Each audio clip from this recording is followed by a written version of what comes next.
दोस्तों सुजलॉन एनर्जी की बात करें तो स्टॉक के अंदर आज कोई तेजी नहीं बनी, जबकि बाजार में तूफानी तेजी थी।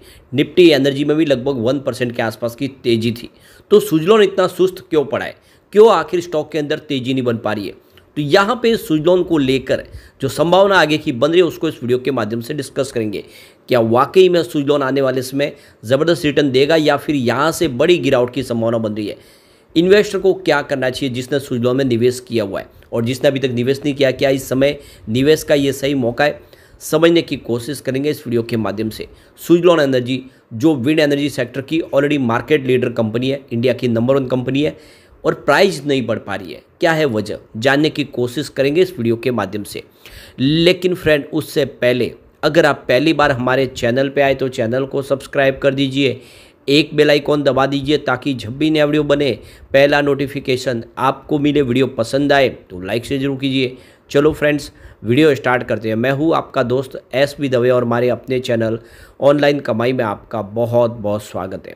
तो सबसे पहले अगर हम BSE सेंसेक्स के बारे में अगर डिस्कस करें तो आज 900 पॉइंट से ऊपर की ज़बरदस्त तेज़ी बनी है, बहुत शानदार तेज़ी बनी है।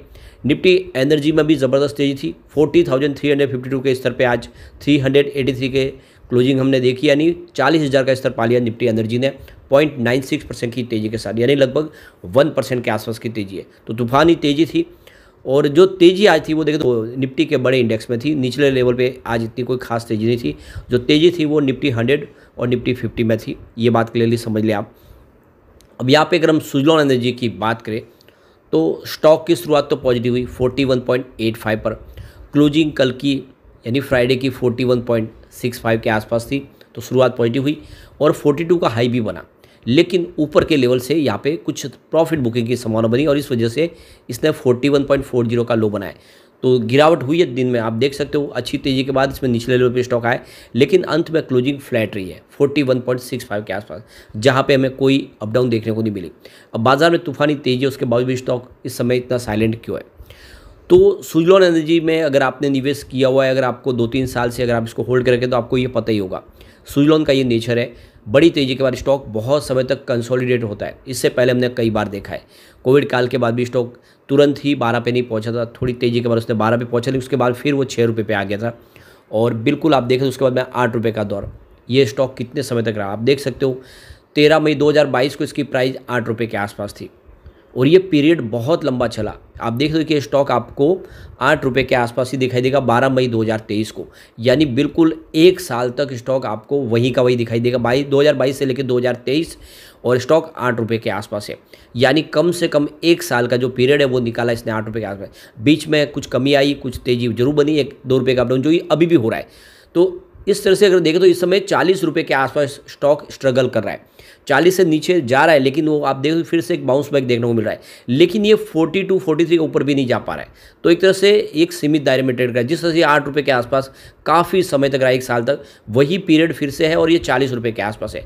पर ये पीरियड जैसे ही खत्म होगा, जिस तरह से 8 रुपये से स्टॉक 50 पे पहुंच गया, यानी कम से कम 5 गुना रिटर्न, वही उम्मीद इस बार भी हम कर रहे हैं कि ये 40 रुपये से जब उठेगा तो ये स्टॉक 200 तक भी जा सकता है, अगर उसी रफ्तार से दौड़ा जिस बार पिछली बार दौड़ा था, तो 200 की उम्मीद कर सकते हैं। तो इसलिए इसमें आपको डरना नहीं है, बल्कि इस मौके का फ़ायदा उठा के सुजलॉन में निवेश करना चाहिए। इसकी पिछली हमने रणनीति देखी है, और जिस तरह से इसका आप देखें तो ये परफॉर्मेंस का आधार है, उस हिसाब से देखें तो इस बार ये स्टॉक 200 को टच करेगा अगर तेज़ी के साथ दौड़ेगा तो कम से कम वो कम पीरियड में भी समय आ सकता है, क्योंकि 8 से ये जो 50 हुआ उसमें इसने 5-6 महीने ही लगाए थे। तो ऐसे में हमारा जो 40 रुपये का स्टॉक अगर आने वाले साल भर में भी 200 हो जाता तो क्यों ना इस समय ये मौका जो है इसकी नज़ाकत को समझते हुए निवेश कर ले। अब आप देख ही सकते हो कि पिछले कई दिनों से 40 के आसपास ही स्ट्रगल कर रहा है। आप समझ सकते हो 22 अप्रैल को इसकी प्राइस 40.85 के आसपास थी, क्योंकि स्टॉक नीचे आ गया था, तो 3.8% की ज़बरदस्त तेज़ी के साथ निचले लेवल से बाउंस बैक देकर स्टॉक फिर से 40 को इसने क्रॉस कर लिया। फिर 23 अप्रैल को स्टॉक 41.85 पर पहुंच गया 2.4% की तेज़ी के साथ, यानी स्टॉक 42 तक पहुंचा, लेकिन वो तेज़ी बन नहीं पा रही थी। आप देखें तो 24 अप्रैल को स्टॉक में फिर गिरावट हुई, 41.80 के आसपास है, 0.1% की गिरावट के साथ।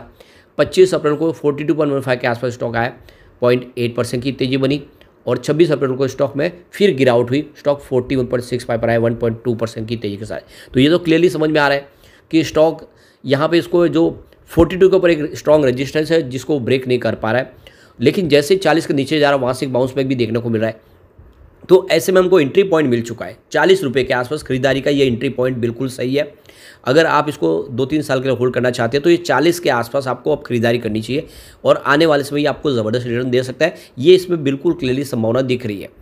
अब यहाँ पे एक और दूसरी वजह भी है कि जो तेज़ी बन नहीं पाई, तो ये है कि सुज़लॉन एनर्जी को फिर से एएसएम लिस्ट स्टेज 4 में शिफ्ट कर दिया गया। सिर्फ 3 दिन के लिए इसको स्टेज 3 में लाया था, लेकिन फिर से स्टेज 4 में आ गया। उस वजह से यहाँ पे इंट्राडे ट्रेडिंग बिल्कुल बंद हो गई है।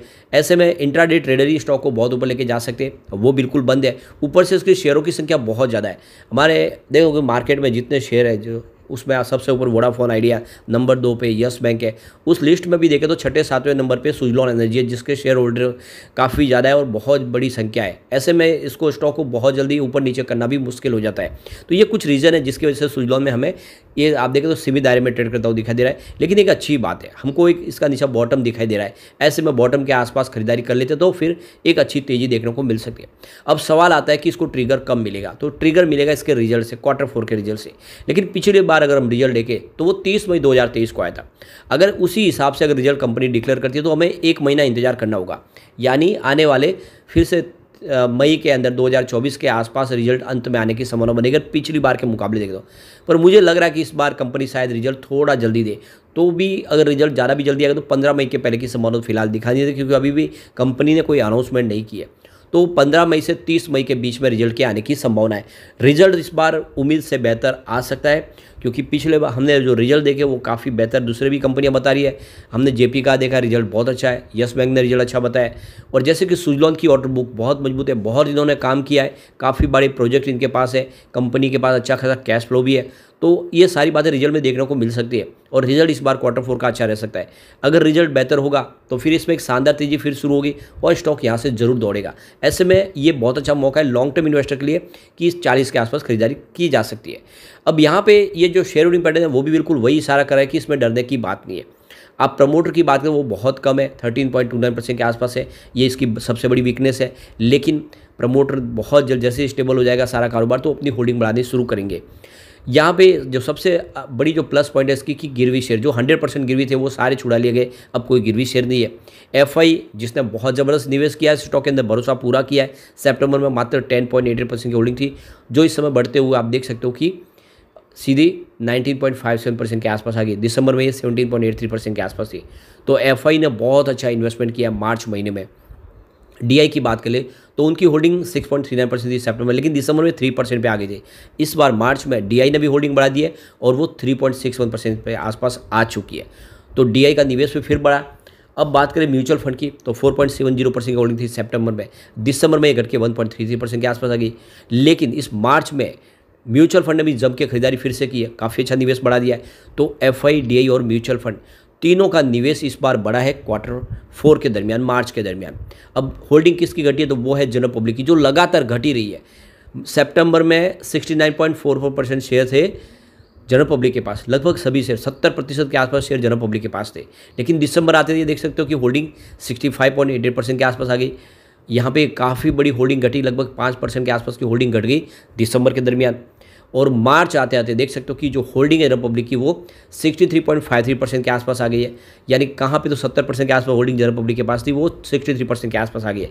यानी लोग मायूस होकर यहाँ से निकले हैं, लेकिन वही सारे share FI, DI, mutual fund के पास जा रहे। और इसीलिए आपको इस पर डरना नहीं है, बल्कि इस मौके का फ़ायदा उठाना है और निवेश करना चाहिए।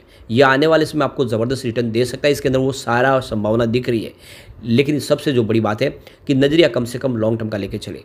लेकिन फ्रेंड, कोई भी इन्वेस्टमेंट करने से पहले अपने फाइनेंशियल एडवाइजर्स बड़े ले ले या अपना खुद का रिसर्च करें, क्योंकि मैंने वीडियो आपके एजुकेशनल पर्पज़ के लिए ही बनाया। वीडियो पसंद आए तो लाइक से जरूर कीजिए और चैनल को सब्सक्राइब कर दीजिए। Thank you friend.